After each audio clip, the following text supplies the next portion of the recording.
อด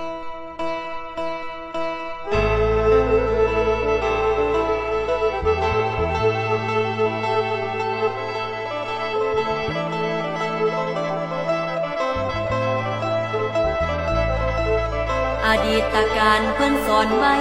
โบราณเฮาเข้าพ่อแม่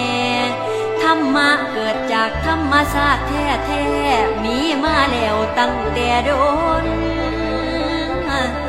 จุดเริ่มต้นเกิดจากป่าไผนาเป็นมะข่ายคนเฮาได้มันต้องเที่ยวทองเป็นแดนท้องสังโฆเจ้ามีมาแต่ก่อนเก่าพุทธการสังฆเจ้าแสวงหูโลกกระท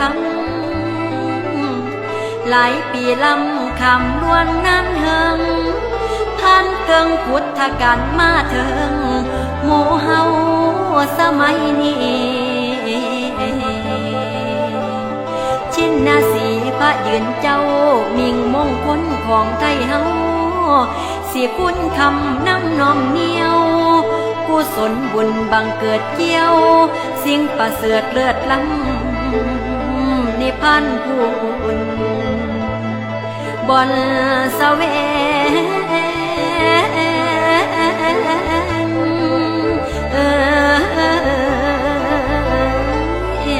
นี่โน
ใจ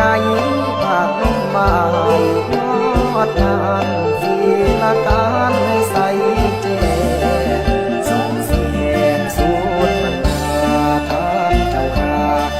ญเจียวสูงสมดังที่เขาลืออันมีสื่อทั่วอีสานมีสื่อทั่วอีสานได้ทำการน้อมนมัสการเดือนวันเพ็ญทำบุญได้กุศล